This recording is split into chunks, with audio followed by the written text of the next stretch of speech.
Cabe y voy a compartirle la pantalla para continuar con carbohidratos.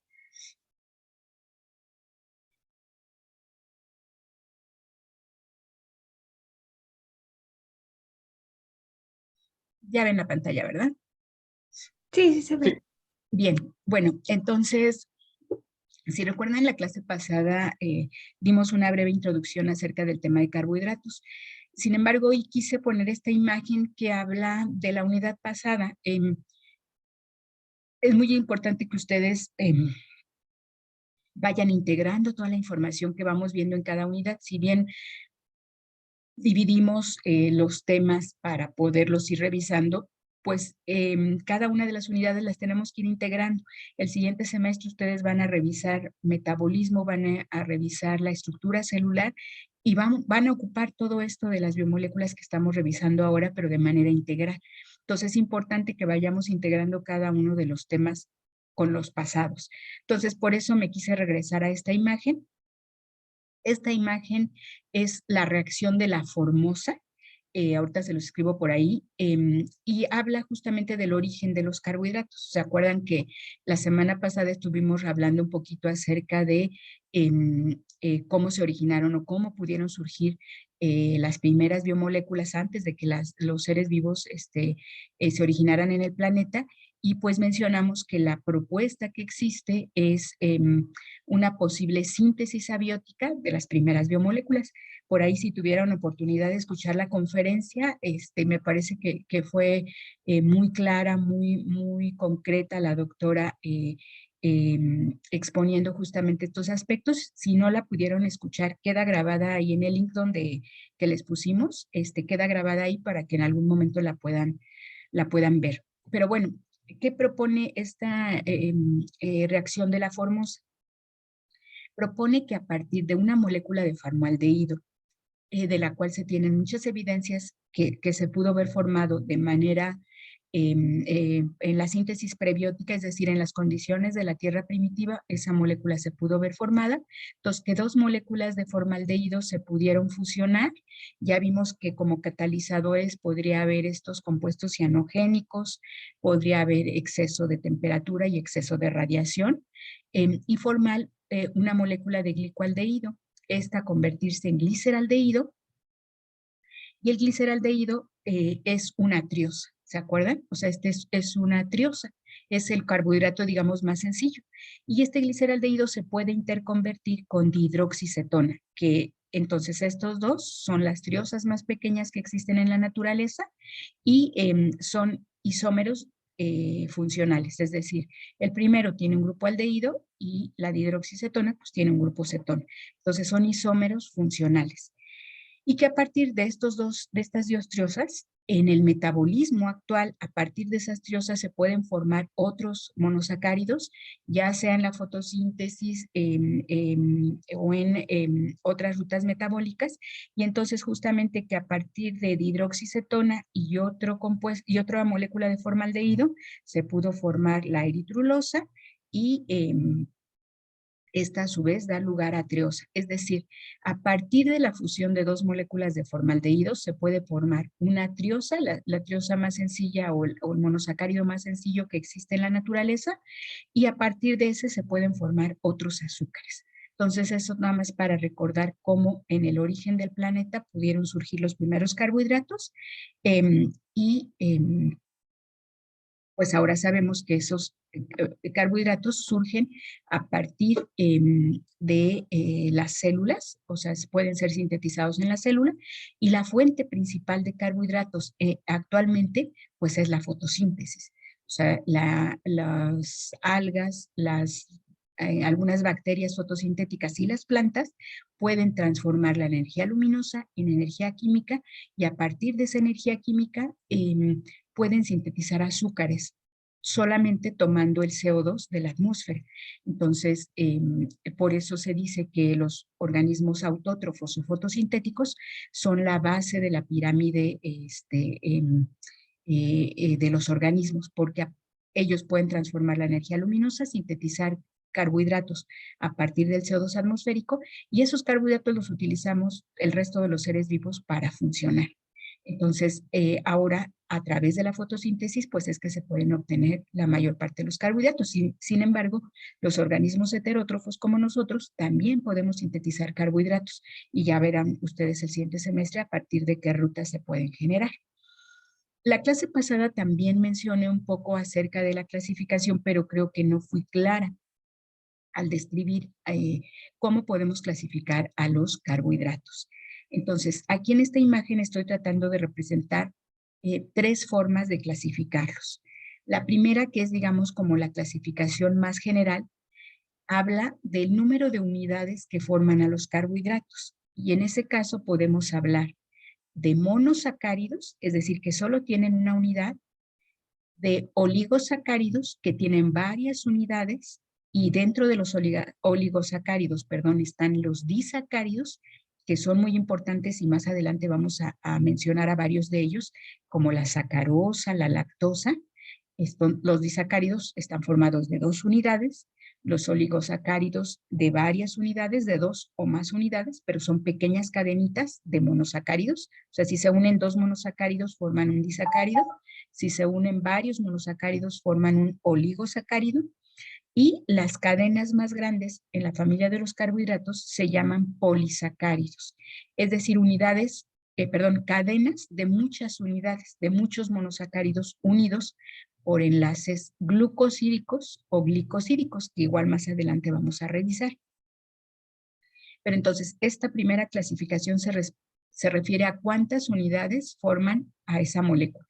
Los monosacáridos son los más simples, son las unidades que pueden formar disacáridos, oligosacáridos o polisacáridos, que son cadenas muy grandes de cientos hasta miles de unidades de monosacáridos. Luego, en el caso de los monosacáridos, los podemos subdividir en 2 grupos dependiendo del grupo funcional que tienen. Si tienen un grupo funcional aldehído, entonces van a ser aldosas. ¿Se acuerdan que el prefijo se refiere al grupo funcional y la terminación osa se refiere a bueno, es la terminación que se le da a todos los carbohidratos?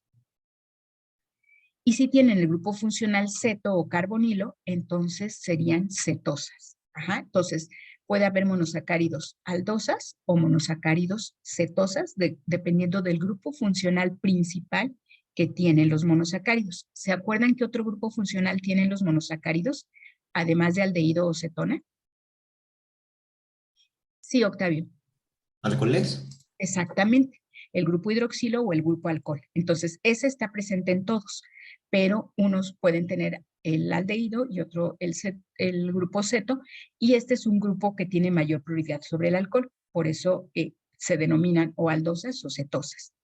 Y también los monosacáridos se pueden clasificar de acuerdo al número de carbohidratos que tengan en la cadena. Entonces dijimos hace un ratito que el gliceraldehído y la dihidroxicetona son los monosacáridos más pequeños o más simples que existen en la naturaleza. Tienen 3 átomos de carbono y por eso se les llaman triosas. Si el monosacárido tiene 4 átomos de carbono, entonces se llama tetrosa. Si tiene 5 átomos de carbono, se llama pentosa, y si tiene 6, se llama hexosa. Otra vez, el prefijo se refiere al número de átomos de carbono y la terminación osa a la familia de carbohidratos. Hay también heptosas, es decir, monosacáridos de 7 átomos de carbono, pero estos son menos frecuentes en la naturaleza. Los más frecuentes son estos que le estoy poniendo, de 3, 4, 5 o 6 átomos de carbono. Y entonces, a un monosacárido también le podemos combinar el nombre. Por ejemplo, el gliceraldehído, que es el nombre común de ese monosacárido, le podemos llamar aldotriosa, porque tiene el grupo funcional aldehído y tiene 3 carbonos. O a la dihidroxicetona, que es un nombre común, le podemos llamar cetotriosa.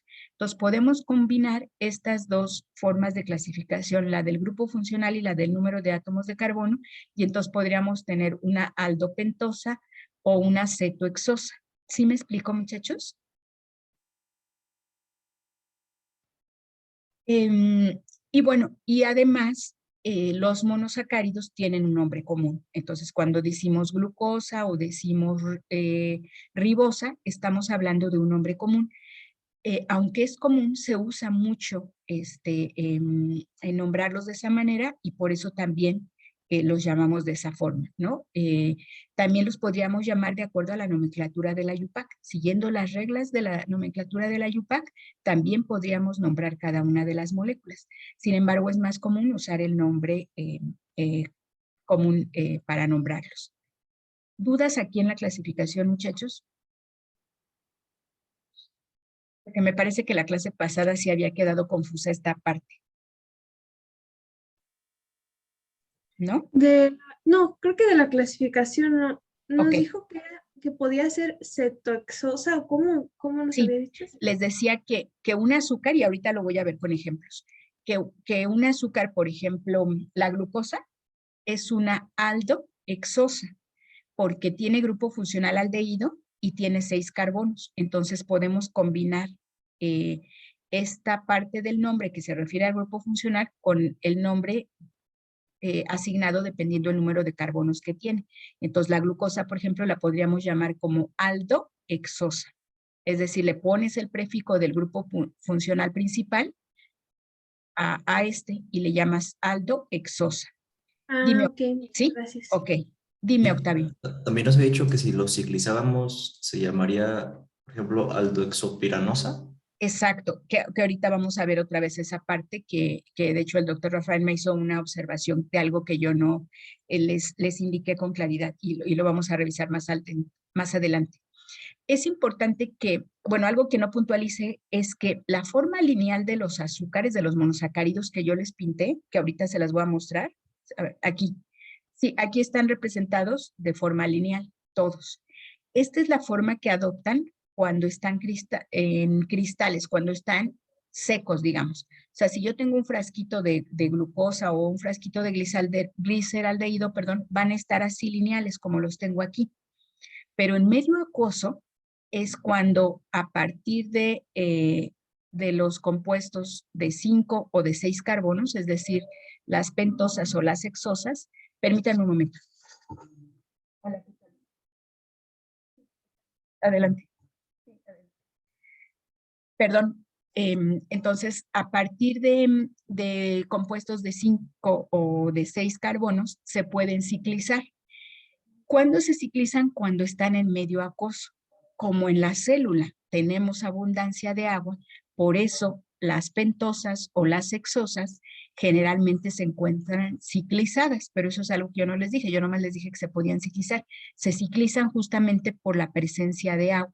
El agua va a favorecer que se forme ese enlace entre el grupo aldehído y el carbono asimétrico o quiral más alejado del grupo aldehído. Ajá. Entonces es cuando se pueden ciclizar y ahí les vamos a dar un nombre diferente. Pero de esta manera lineales se encuentran cuando los tenemos en seco, digamos en polvo. Ajá. Y bueno, aquí justamente aparece toda la familia de las aldosas, es decir, de los monosacáridos que tienen como grupo funcional aldehído. ¿Sí lo ven? Aquí todos estos tienen arriba su grupo funcional aldehído y están agrupados de acuerdo al número de átomos carbono que tienen. De 3 carbonos que serían triosas, los de 4 carbonos que serían tetrosas, los de 5 carbonos que serían pentosas, los de 6 carbonos que serían hexosas. Y entonces les decía que podríamos combinar, entonces por ejemplo el gliceraldehído, podemos decir que es una aldotriosa. La eritrosa es una aldotetrosa. La ribosa es una una aldopentosa y la glucosa es una aldohexosa. ¿Sí me explico, muchachos? Entonces, recordar que esa manera de nombrarlos se refiere al grupo funcional que tienen y al número de átomos de carbono. Entonces, tenemos, bueno, la otra cosa que se señala en esta imagen es el carbono asimétrico, es decir, que tiene 4 sustituyentes diferentes, o el carbono quiral. Le llamamos carbono quiral porque los sustituyentes pueden ocupar distintos lugares. Aquí, por ejemplo, este grupo, perdón, hidroxilo, puede ocupar distintos lugares y entonces puede tener isómeros. Entonces dijimos que aquí tenemos representada la familia D, todos estos son isómeros D, porque el hidroxilo, este hidroxilo que les estoy señalando aquí, está del lado derecho y entonces por eso es D. Cuando este hidroxilo está del lado izquierdo, pues sería la forma L o el isómero L. Pero aquí tenemos representada los isómeros D, que son los que están presentes en la célula. Si se fijan, cuando crece la cadena de carbonos, aumenta el número de carbonos quirales o asimétricos. Entonces, en las tetrosas tenemos 2 carbonos asimétricos que están pintados de rojo. Es decir, que aquí hay una mayor posibilidad de isómeros.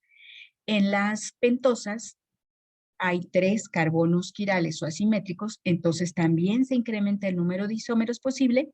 Y en las hexosas, pues tenemos 4 carbonos quirales o asimétricos y por lo tanto hay más isómeros. Veamos la familia de las aldohexosas. Vean ustedes, en la alosa, de alosa, todos los hidroxilos están del lado derecho. Y vean que la altrosa tiene el hidroxilo del carbono 2, ¿se acuerdan que se enumeran el carbono del grupo aldehído es el 1? Y de ahí hacia abajo, entonces el carbono de 2 tiene el hidroxilo del lado contrario, es un isómero de la alosa. La glucosa tiene el hidroxilo del tercer carbono, lo tiene del lado izquierdo y el resto está del lado derecho. Y así cada uno, si se fijan, va cambiando la posición de los grupos a hidroxilo. Son todos isómeros entre sí porque tienen los mismos átomos, pero están colocados en una posición diferente. El grupo hidroxilo es el que está cambiando de posición y eso me da la posibilidad de tener todos estos isómeros. La manosa, la gulosa, idosa, galactosa y talosa. ¿Sí lo ven, muchachos? Y en un ratito les voy a enseñar cómo pintarlos con bolitas y palitos, como si estuviéramos en el kinder, porque así es mucho más fácil recordarlos o pintar la estructura de manera más rápida. Y aquí está la familia de las cetosas. Estos compuestos que están aquí tienen el grupo funcional cetona, y de nuevo tenemos las cetosas de 3 carbonos o cetotriosa, nada más hay una, de 4 carbonos también nada más hay una, que sería cetotetrosa. De 5 carbonos solo tenemos 2. Fíjense cómo la familia de las cetosas es más chiquita, justo porque como tiene el grupo funcional intermedio, entonces la posibilidad de isómeros es menor porque se disminuye el número de carbonos quirales o asimétricos. Entonces por eso tenemos menos isómeros aquí porque hay menos carbonos asimétricos. ¿Este grupo cómo se llama, maestra? Aquí tenemos el grupo funcional cetona o carbonilo. Este carbono con doble ligadura al oxígeno se llama grupo cetona o carbonilo. Como este es intermedio, no es terminal, entonces disminuye la posibilidad de carbonos quirales o asimétricos en la cadena. Entonces ya nada más nos queda, aquí en las triosas no hay ninguno, en las tetrosas hay 1, en las pentosas hay 2 y en las hexosas hay 3. Entonces, por eso tenemos menos posibilidad de isómeros y la familia de las cetosas es más chiquita que la de las aldosas. ¿Sí me siguen, muchachos? Ok, sí. Vale. Bueno, justo aquí me estoy refiriendo en esta imagen. De nuevo, fíjense como del lado derecho tengo aldotriosas, aldotetrosas, aldopentosas y aldohexosas, es decir, la familia de las aldosas organizada de acuerdo al número de átomos de carbono. ¿Cómo voy a calcular el número de isómeros que hay en cada caso? Bueno, pues lo voy a calcular de acuerdo al número de carbonos quirales que tiene la molécula. Si tiene un carbono quiral, veamos el gliceraldehído, solo tiene un carbono quiral, el del centro, o un carbono asimétrico. Entonces, yo pongo ese número, el número de átomos quirales o de carbonos quirales, lo pongo como exponente. Entonces, 2 a la 1 es igual a 2. En el caso de las aldotetrosas, que son la segunda fila, tengo 2 carbonos asimétricos, están pintados en azul y verde. Entonces pongo 2 a la 2, el exponente es 2 ahora porque tengo 2 carbonos asimétricos, entonces la posibilidad de isómeros es 4. En el caso de las aldopentosas, tengo 1, 2, 3 carbonos asimétricos o quirales.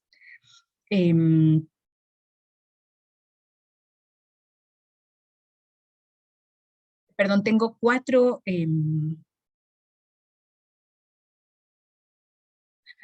Está mal este cálculo, muchachos. Déjenme checar esto porque aquí debería de ser 3 el exponente. Déjenme checar esta imagen porque debía ser 3 y no sé por qué tiene 4. Ajá. Y aquí en el caso de las aldoexosas tenemos 1, 2, 3, 4. Aquí abajo sí tenemos 4 centros quirales, por lo tanto tendríamos que poner 2 a la 4, es 8. Y aquí tenemos los 8 isómeros posibles, ¿sí lo ven? Entonces, aquí hay un error en este 2 a la 4 igual a 8 debía ser para las aldoexosas. Lo checo y veo por qué puse una imagen que tiene ese error, ¿vale? No lo revisé antes. Una disculpa. Entonces, 2 a la 4 igual a 8 isómeros es para las aldoexosas. Ajá. Porque tenemos 1, 2, 3, 4 átomos o carbonos asimétricos o quirales. Entonces, el exponente es 4 y la posibilidad de isómeros es 8. 1, 2, 3, 4, 5, 6, 7 y 8, ¿sí?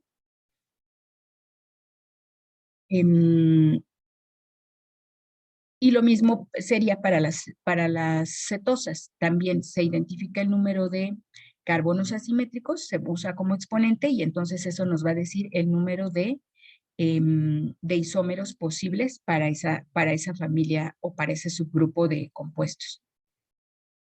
Y aquí en este cuadrito se los puse porque resume todas las posibilidades de isomería que tenemos en los carbohidratos. Yo les decía que todas las isomerías posibles estaban presentes en esta familia de los carbohidratos. Son compuestos muy parecidos y simplemente son isómeros uno de otro. Dime, Octavio, por favor. Yo le iba a decir, en la anterior no supone que tendría que haber 16 isómeros, porque 2 a la 4 es 16. Sí, pero aquí es que aparecen 8 porque solo les estoy pintando. Espérame tanto, déjame cambiar la imagen. Solo les estoy pintando la familia D y falta la familia L, ¿se acuerdan? O sea, aquí solo les estoy pintando la mitad, por eso aquí dice O 2 y sea, solamente está el gliceraldehído, ¿sí me explico? O sea, aquí pues solo esos tengo 1, son, pero deben ser 2. Aquí tengo la mitad y efectivamente, aquí, por ejemplo, deben ser 4 y solo le estoy pintando 2. Entonces, efectivo, aquí solo tengo 8, pero debería de estar los otros 8 isómeros. Tienes razón, Octavio. o sea, son 2 estructurales y bueno, 2 de uno y el doble de ópticos. Sí, y ahorita justo lo vamos a ver con esta tablita de las posibilidades de isomería. Y por ahí justo la tarea que tienen que entregar el día de hoy, que igual me dicen si estamos muy apresurados o si requieren más tiempo, pues me dicen y muevo la entrega de la tarea de hoy, porque justamente esa tarea se refiere a que ustedes identifiquen isómeros y que puedan ciclizar una molécula de glucosa. Entonces, vamos a ver los tipos de isomería que tenemos. Tenemos isómeros de función, que ya habíamos mencionado, que puede ser aldosas, o cetosas. Las aldosas tienen el grupo aldehído, las cetosas tienen el grupo cetona o carbonilo. Y luego tenemos los isómeros espaciales, que están aquí. Y entonces ahí tenemos la forma D o L, que justamente se refiere a la posición del grupo hidroxilo, del penúltimo átomo de carbono.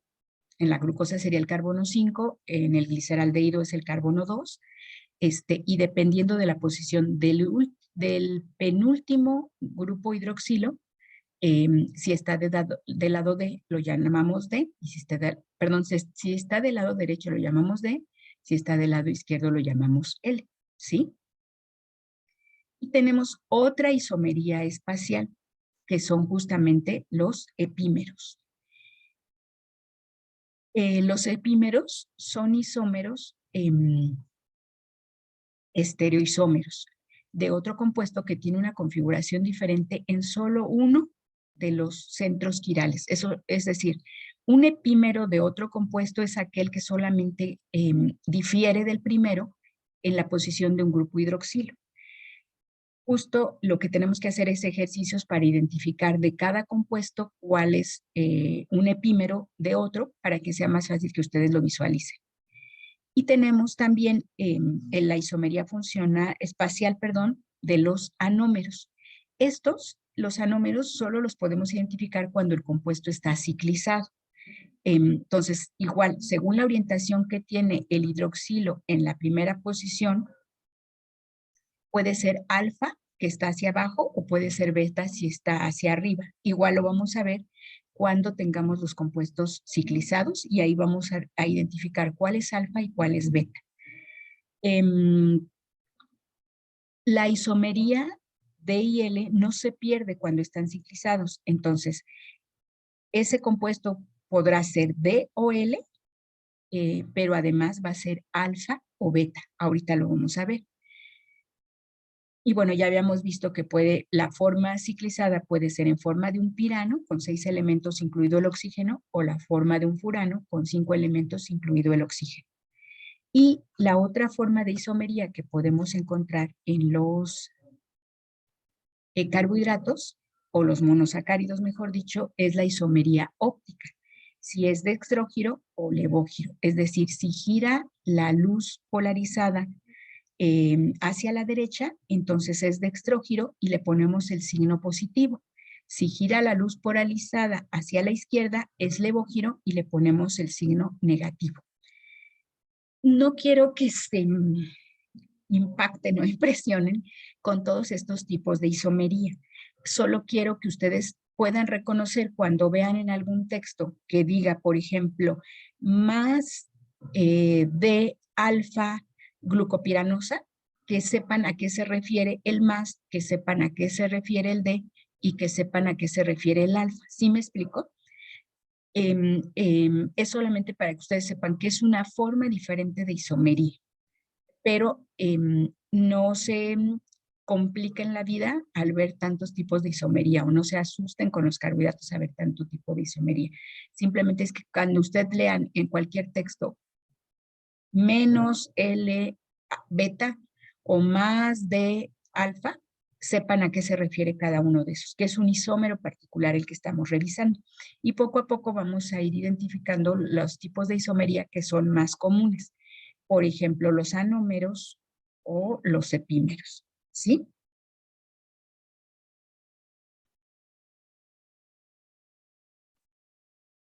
Esto ya lo vemos.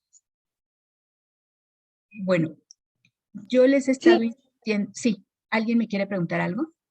No, perdón, es que le iba a decir que sí, pero no podía prender el micrófono. Ok, Y lo dije vale. 3 horas después. Entonces, aquí en la imagen tenemos a qué llamamos un grupo quiral. Yo les decía, generalmente los carbonos asimétricos, es decir, que tienen sustituyentes diferentes, todos sustituyentes son diferentes, son puntos quirales. Y nos referimos a un punto quiral justamente cuando tenemos una imagen especular. Es decir, si yo tengo una molécula y le pongo un espejo, la imagen que se refleja sería la imagen especular, como si fueran nuestras manos, ¿no? Nuestras manos no las podemos sobreponer. O sea, si las pongo así, no coinciden. Las tengo que voltear para que coincidan. Entonces es una imagen especular. Y justamente el centro quiral, pues es el carbono, o el centro, lo que sería la palma de la mano, que sería el carbono, del cual tiene sustituyentes diferentes, que en el caso de la mano, pues cada uno de nuestros dedos es un sustituyente diferente.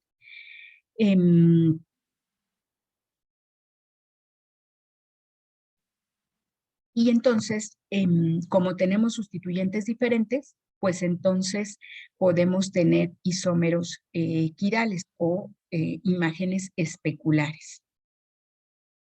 Y acá de nuevo está mostrándose esta clasificación de isómeros que yo les había puesto allá, la isomería de función, que ya dijimos que puede ser aldosas o cetosas, la isomería espacial, que puede ser D o L, que pueden ser epímeros o anómeros y que pueden ser piranosas o furanosas. Y la isomería óptica, que pueden ser levógiros o destrógiros, menos o más, ¿sí? Eso nada más es para redondear la parte de isomería, y para poder identificarla, pues tenemos que ver las estructuras y ir señalando cuál es un compuesto isómero del otro. Entonces, aquí en el caso de la glucosa tenemos la isomería espacial, y entonces otra vez se acuerdan que esta isomería se refiere al penúltimo hidroxilo. Si está del lado derecho es D, y si está del lado izquierdo es L, y eso es lo que se está representando en la imagen. Con la flechita estamos señalando esta isomería, y estamos viendo a la D-glucosa y a la L-glucosa. ¿Sí la ubican todos? ¿La diferencia entre ellas?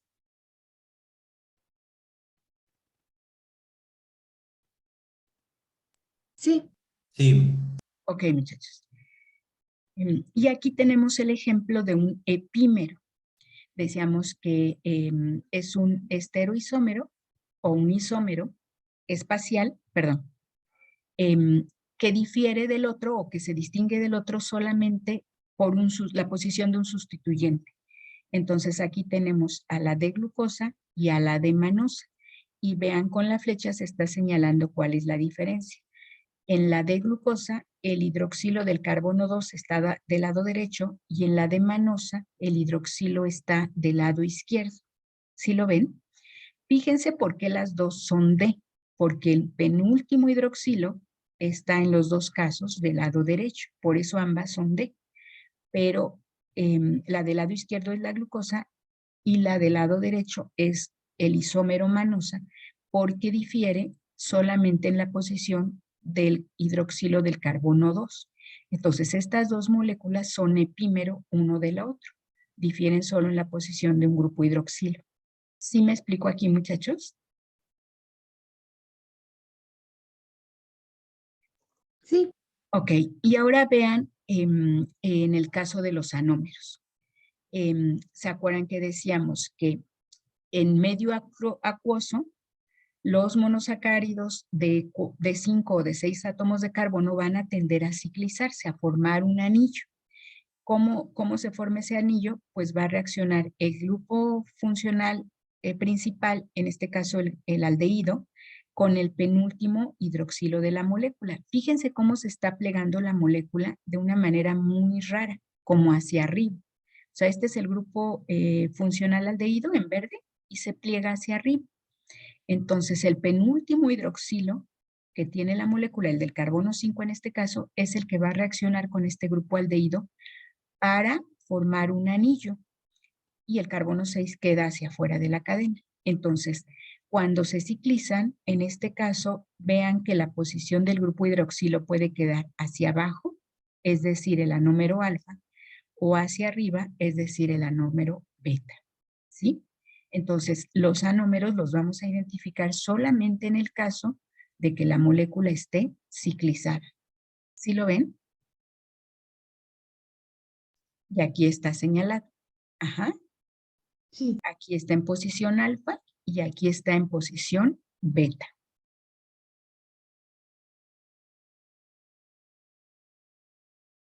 Y aquí quiero que revisen con calma esta imagen, y esta es la última imagen que vamos a ver por ahora. Entonces, tenemos moléculas que son diastereoisómeros entre la D-galactosa y la D-glucosa. No son imágenes en espejo, y lo que está cambiando es la posición del hidroxilo del carbono 4, que si se fijan, aquí está en la D-galactosa del lado izquierdo y en la D-glucosa del lado derecho. Luego la glucosa con la D-glucosa con la L-glucosa son enantiómeros, porque son imágenes especulares. Una es la forma D y la otra es la forma L. Y la L-glucosa con respecto a la N-manosa son epímeros. Solo varía la disposición del grupo hidroxilo del carbono 1. Entonces, revisen con toda calma para que identifiquen estos tres tipos de isomería. Se están refiriendo el A y el B respecto a la glucosa D y el último respecto a la glucosa L. Ajá. Déjenme avanzar más tantito aquí. Ok. Entonces, voy a dejarlos con esa imagen y voy a dejar aquí la clase para que puedan revisar la tarea. Igual si me dicen que requieren más tiempo, la recorremos para el día que ustedes me indiquen, para que revisen esta parte. Y la siguiente clase justo vamos a hablar de ejemplos de monosacáridos, de disacáridos, oligosacáridos y polisacáridos. Es decir, de cadenas formadas por estos monosacáridos. ¿Dudas o comentarios aquí? Sí, ¿cuál era la tarea que decía? Es la tarea 1 que está en el aula, que se refiere a que ustedes justamente indiquen isómeros y ciclicen una molécula de glucosa, si no mal recuerdo. No sé si ya la vieron. O sea, ¿se acuerdan que hay en la unidad 1? Perdón, en la unidad de carbohidratos está al principio el plan de actividades. Entonces, a lo mejor no lo han revisado, échenle un ojito y me mandan un mensajito si requieren más tiempo porque la primera entrega se hace el día de hoy de la primera actividad. Si necesitan más tiempo, pues me dicen. Ah, ya me acordé. También quiero que al principio del aula virtual les puse, apenas se los puse hace un ratito, un libro de biomoléculas que hicimos los profesores del curso. Entonces, pues pueden ir revisando cada capítulo, se refiere a una unidad. Me parece que la unidad 6 es la de carbohidratos, pues que les sirva de material de apoyo, pero está también un material que dice Manual de Bioinformática. Y ahí hay una práctica para cada unidad.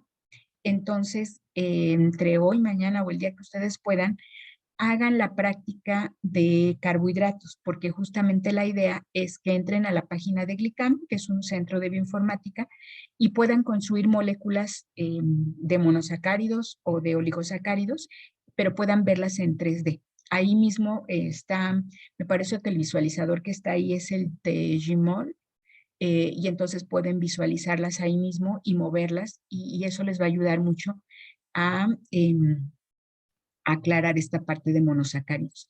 Entonces, igual pueden dedicar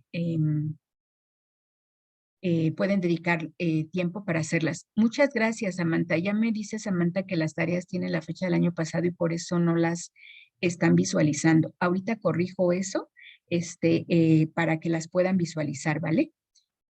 Bueno, entonces sí les voy a poner tiempito, porque si apenas van a ver las tareas, les voy a recorrer la fecha de entrega de esta primera, por lo menos para el miércoles. Dime, Octavio. Yo le iba a preguntar si, de hecho, si la práctica que usted dice es la misma, porque sí la vi, la que está subida, ¿Ah? pero la que está subida es más de hacer algo de espectrofotometría y todo eso, y la que usted entonces dice es más como de ver unas moléculas en 3D, entonces no sé si es la misma. Es correcto, miren, hay una práctica que es la práctica de laboratorio que hacemos típicamente de manera presencial. Esa práctica, digo, vamos a ver ese tema en técnicas de estudio, es una cromatografía para separar monosacáridos y es una técnica de cuantificación colorimétrica de monosacáridos. Esa es la práctica digamos, que se hace en laboratorio, pero la que yo les estoy sugiriendo ahora que hagan es una práctica in situ, digamos, in silico, mejor dicho, que van a hacer en la computadora para que puedan ver la imagen en 3D. Ajá, es una diferente. Entonces, ahorita les corrijo las fechas de las tareas para que las puedan visualizar y les voy a recorrer la de hoy para el miércoles para que tengan tiempo de entregar, ¿vale?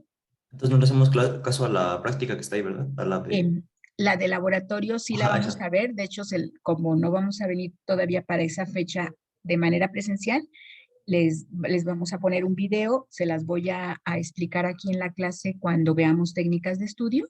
Sí la vamos a revisar Pero la que quiero que hagan en el transcurso de esta semana es este ejercicio de bioinformática para que visualicen las moléculas en 3D. ¿Sí? ¿Sí fui Gracias. clara, muchachos, con las actividades? Entonces les corrijo las fechas para las entregas y ocupen este tiempo entonces para avanzar en las tareas, por favor. Y nos vemos el miércoles, si no hay algún otro comentario. Gracias, profesora. Muchas gracias, profe. Gracias. Nada, muchachos, que tengan buena. Gracias. Gracias. Muy bien. Hasta luego, maestra.